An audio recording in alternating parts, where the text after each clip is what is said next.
Are you ready for a month of loving and Venusian energy floating in and out of the cosmos?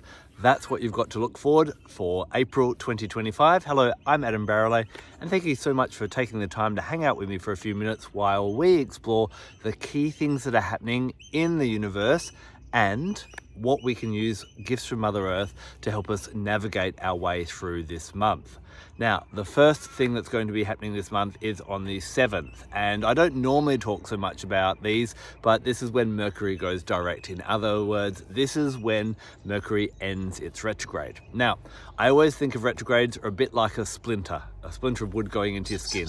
It hurts going in, hey birds, and it hurts going out. And so you may have noticed that when Mercury started to go into retrograde, there was a lot of chaos and miscommunications. You may find around the 7th of April, this is also a time when communication can flare up and be a bit problematic as well. What you need to do here is work with your throat chakra crystals, so your light blue crystals, your communication oils. These are things like eucalyptuses, cypresses, and chamomiles. Chamomiles calm us down. And if you need a bit of grounding around this time, Botswana agate is really good, as is the oil of arbor vitae. Now, our next thing that happens is the following day, and we have it coming up 2 in a row actually, dwarf planet retrogrades.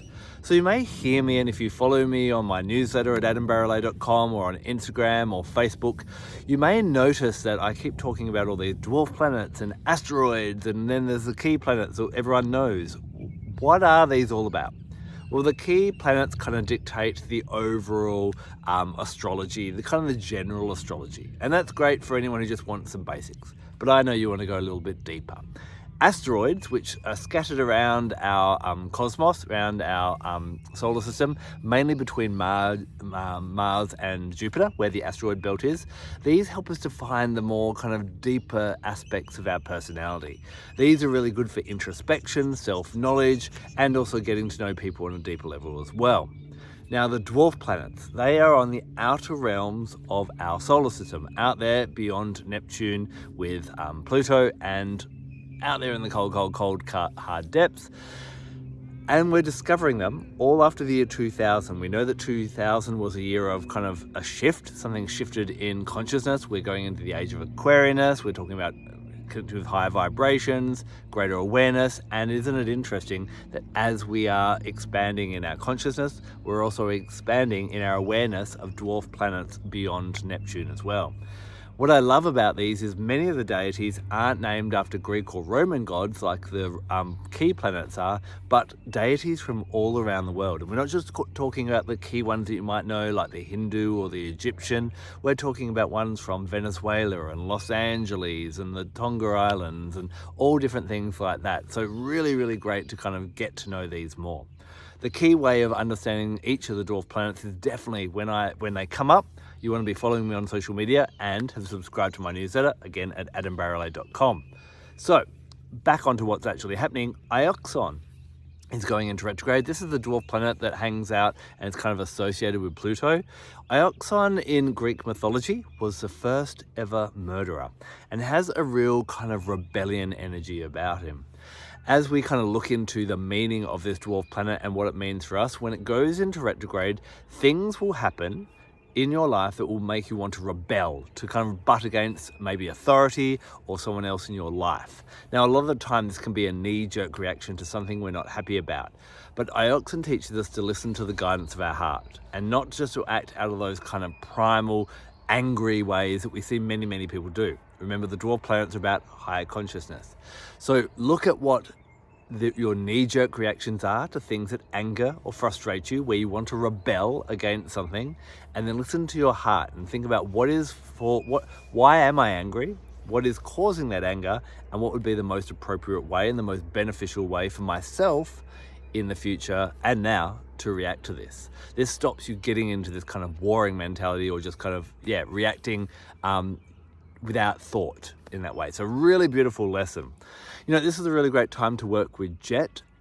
Jet is beautiful for absorbing our low vibration energies. And so when these kick in, you want to hold your Jet, you want to keep it near in this time and allow the Jet to absorb those unwanted energies rather than you having the urge to express them. Then pop it outside on the earth overnight to allow it to cleanse, and then you can use it the next day. So that's going to be happening on the 8th. 3 days later, we have on the 11th of April, we have Quaoar going retrograde. Now, Quaoar is a god of the Tongvan people. I hope I've got that right, of California. And Quaoar is very much about, one, ancestral healing, but also Quaoar is a creation deity who often sings and dances things into creation. When Quaoar goes into retrograde, what we tend to find is our ability to create our future and kind of create new things in our life gets stumped somehow. Why? Normally it's because of blockages in the past and things that maybe we've carried on through even generations. Quaoar has a bit of a generational healing aspect. So we may look at things we've learned from our parents, behaviors, attitudes, ways of being. This can even be through many generations. It can be psychological, it can be spiritual. This is a great time to work out with your Ancestralite. Ancestralite, of course, helps with generational healing and lets us take the good stuff, the wisdom from the past, but leave nothing but the lesson, all the bad stuff apart from the lessons, and bring them forward. So Ancestralite helps us to do this. Working with peppermint gum essential oil, this is an Australian eucalyptus oil, can be really, really great. Oh, I should say, to help us connect and listen to our heart more with Ixion, Rose Myrtle is really, really good. Now, probably the most potent day of this month is going to be the 13th. So definitely mark that in your diary. We do have a full moon, and this is the most exciting full moon for all the lovers out there. It's a full moon in Libra. Now, Libra is a sign of partnerships and relationships. So if you are wanting to do some work in your love life, this is the best day of the year to do it. So this is when you want to get your high vibration love crystals out, not your rose quartz. Kunzite is really great if you're looking at attracting a soulmate or strengthening a relationship with a soulmate. You've got, I know they all look like just kind of pink stones, but they are different. Morganite is really good for helping to bring harmony into relationships. And Petalite is really good for protecting relationships that are really strong and you want to kind of take them to the next level. So pink Petalite's really great for that. Any of these three are really, really great. And of course, pair them with rose essential oil. Now, rose essential oil isn't just an essential oil of love, it's an essential oil of unconditional love. Now, that's a bit of a flippant expression, but unconditional love means loving people for who they are rather than who you want them to be. And think about how often you get upset with people you're close to because they're not fulfilling your expectations. How dare they not live their lives the way you want them to?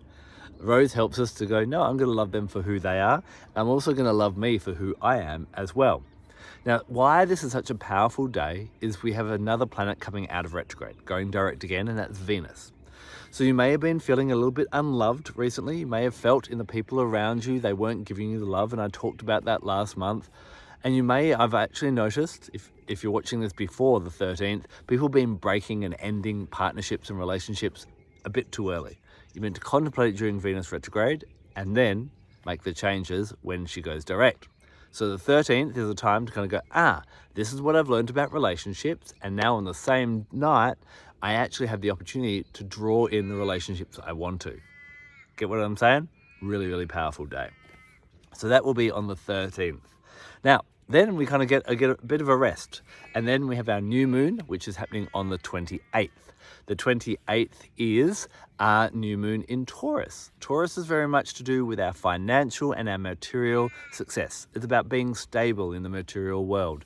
Of course, Taurus is also ruled by Venus, so it's very much about almost luxury and making sure that life is a little bit luxurious.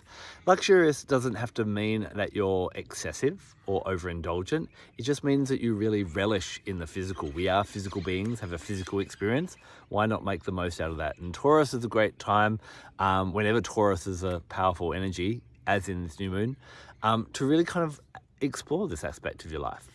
So on a new moon, I love to do what I call my cup of tea meditation. You can have a wine or whatever you want and go sit outside and just sip at that and kind of contemplate where you're at with your money. This is a great time to make new financial goals, new investments, all those types of things are really wise around this time. This is where we might want to work again with our jet. It's going to be a good crystal to work with throughout this month. Jet is really great for stopping us from overspending. And Taurian energy is very conservative, steady, and takes time to assess investments and spending. And so this can be a really great one to work with at this time as well. Pair that with a bit of Vetiver. Vetiver, again, very grounding, very stabilizing, slows us down and stops us rushing into things. Gives us that space to think about things before we overcommit, and really great around the new moon, especially when we're looking at money. You don't want to stuff up with your money. Now on the 28th, we also do have an asteroid going into retrograde. This is our key asteroid for the month. It's Adonis. Of course, Adonis was the most beautiful man in the world. And so when Adonis goes into retrograde, we all tend to feel a little bit less beautiful. It's ugly time at the end of the month. And so this is a really great time to actually look up Adonis in your birth chart, find out where your beauty does shine, and even try and enhance that a little bit to make yourself feel a little bit more loved. There's going to be a bit of an on and off again pull this month of feeling beautiful and feeling wanted and suddenly feeling like no one wants you as well. Of course, the key lesson in the base of all this is to make sure that you are loving yourself and not relying on other people to make you feel loved. If you need a little bit of extra glamour, Celestite is a really great crystal, but the key crystal that I've chosen for this month is Rose Aura Quartz. So this is fused with silver and gold. You want to make sure you're getting a true Aura Quartz, not the ones that are just spray painted pink, but this has this real ability to help to express and balance your yin and yang and allow you to shine, but also enable you to draw and be magnetic at the same time. Bring in the rose essential oil. Of course, rose is associated with Venus, and Venus is of course about beauty as well. So this is a really nice combo just to love yourself up around the end of the month. So that's what you can expect. So to summarize, on the 7th of April, Mercury goes direct, but you may find a few little kerfuffles around communication and so on around the 7th. On the 8th, you've got Ixion, the dwarf planet, going into retrograde. Don't rebel, listen to your heart and do what's best, and use Jet to stop that angry kind of behavior, and Rose Myrtle from Australia. Grab it from the company essentiallyaustralia.com.au. That's a really beautiful one to help you listen to your heart a little bit more. Quaoar goes into retrograde on the 11th of April, and this is when you want to grab your Ancestralite as well as your Peppermint gum. You can also get that from essentiallyaustralia.com.au. 13th, key date, Venus goes direct. Love's going to come back into your life. Think about how you've been feeling about relationships and spend that full moon in Libra that very evening with your Kunzite, your Morganite, or your pink Petalite, deciding what kinds of new relationships you want to invite into your life, or how you want to up-level or shift the relationships you currently have, and bring in a bit of rose oil as well to make sure you are loving unconditionally. Then on the 28th, that's our final big day for the year of astrological events. Anyway, got a couple of extra days on the end, but 28th is going to be new moon in Taurus. Sit outside, contemplate what your goals are financially and materially, luxuriate a little bit, and on that same day, it's also Adonis going retrograde. Contemplate what beauty is all about for you, and it also does help us to kind of get away from that superficial beauty. And if you're worrying too much about your looks or relying too much on your looks, this will become evident around this time as well. This is a great time with the new moon in Taurus to work with your Jet again and Vetiver, and with Adonis retrograde, work with your Rose Aura Quartz and your Rose Essential Oil. To stay abreast of this, make sure you're following me on Insta. That's where I'm most active, but I'm also on Facebook as well, on the Crystal Connections page. But if you haven't already, go to adambarralet.com. You'll see as you scroll down a little bit, you can subscribe to my newsletter, and that's going to give you the most details about each of these events on a weekly basis. Go on, subscribe, and if I start to annoy you, unsubscribe in a couple of weeks' time. I'll cry myself to sleep for a couple of nights, and then I'll get over it. Anyway, that's what you can expect for April. I'll be back very, very soon. I've got some brand new crystals, so if you're loving the crystal videos, I'll have more of them coming out very, very soon, as well as our usual Fellowship in Essential Oils podcast and Crystal Confab podcast with some of my best crystal and essential oil buddies. Until I see you again online, thanks for joining me. Take care, enjoy April, and blessed be.